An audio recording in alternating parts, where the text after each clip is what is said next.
Greetings! My name is Jacob Seuss, and it is my pleasure to introduce Epiphany, an application by Team Thoth. Team Thoth includes yours truly, Daniel Gregory, Savannah Shaver, Christopher No, and Aubrey Addy. You'll be hearing from all of us today as we demonstrate the capabilities of Epiphany for you alongside our user persona, James McNair, and a rising food blogger using Epiphany to streamline his workflow.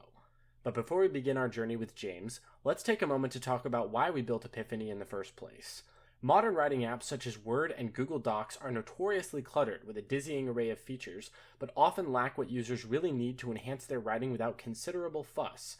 If minimalism is the priority, like with Atom or Notepad++, this often comes at the cost of word processing features most common users consider essential, like font customization and extensive markup options.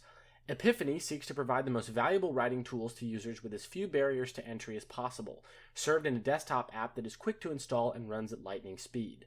We accomplish this by writing the entire application stack in Svelte, a web app language with a focus on highly performant JavaScript code.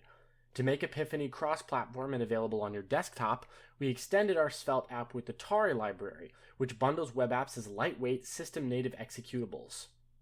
All of this comes together to make Epiphany tiny, fast, and easy to distribute, while providing our team with a smooth and flexible development experience. So without further ado, let's dive into Epiphany with James McNair as he writes a post for his food blog.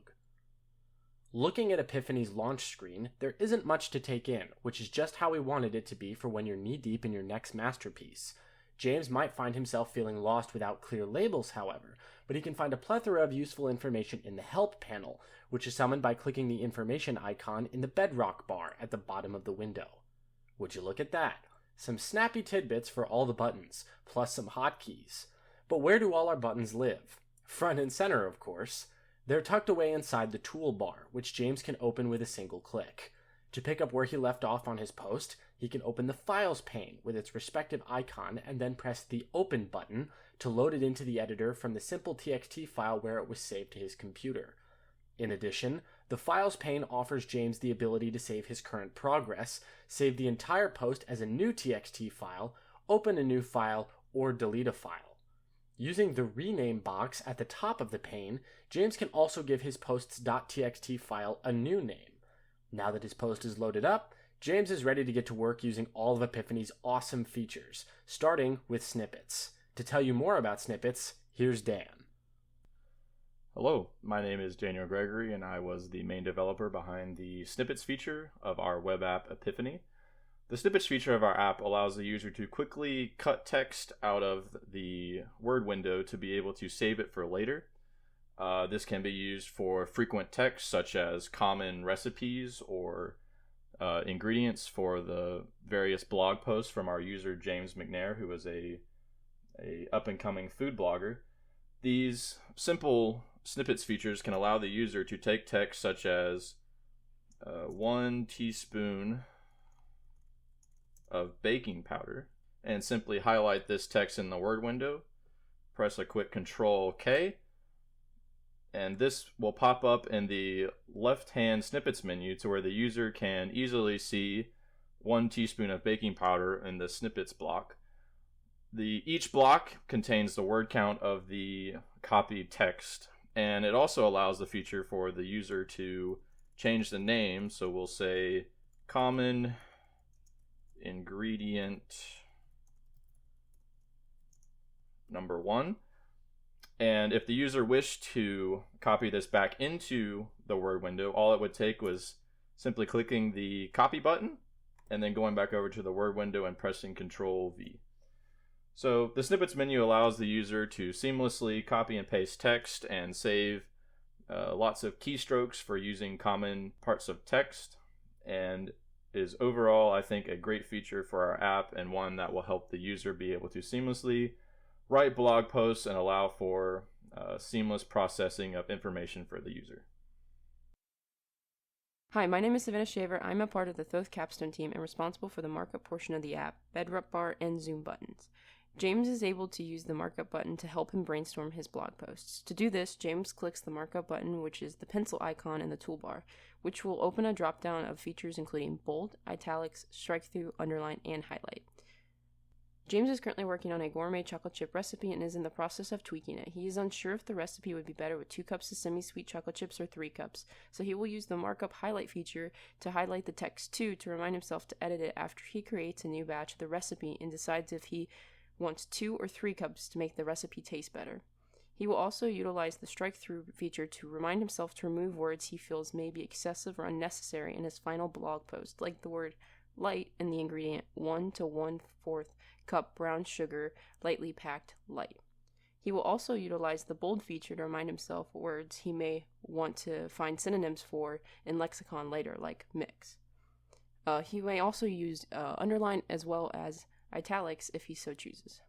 Other features James may use to create his blog post include the bedrock bar, as he specifies he wanted to be able to know word count and reading time of his work. The bedrock bar will give James the char count and word count, which will help him ensure he is not exceeding the limit on the site he is posting his blog to. The bedrock bar also will tell the read time in seconds of his work, so he knows how long it would take the average reader to read his work, and he can cut his blog down to meet his preferred time. Another feature Epiphany has is a zoom feature, and since James is a little older, he has the option to zoom in and out to help him view his work better on the screen. Hello, my name is Christopher No, and I was responsible for the tagging feature for Team Toth's application, Epiphany. While James is creating his chocolate chip cookie recipe, he is writing down his thoughts and ideas as they come. In order to not interrupt his thought process, he utilizes the tagging feature to streamline his workflow and revisit important sections of his work at a later time. For example, while preparing the cookie dough, he decides to, quote, marinate the cookie dough in the refrigerator. He tags the word marinate as a definition. He defines it as to wrap and refrigerate for at least 24 hours, but no more than 72 hours, to make the cookies thicker, chewier, and more flavorful. However, while creating his first batch of cookies, he realizes that the batch was not sweet enough. He wants to review the amount of salt and granulated sugar that is used. He then tags them for review later, and adds a question so he can research which part of the recipe to modify to make them sweeter. After he has finalized his recipe, he simplifies it into a checklist tag for others to conveniently follow his recipe, and makes it easy for his readers to check off the ingredients as they are shopping or following the recipe while they're baking.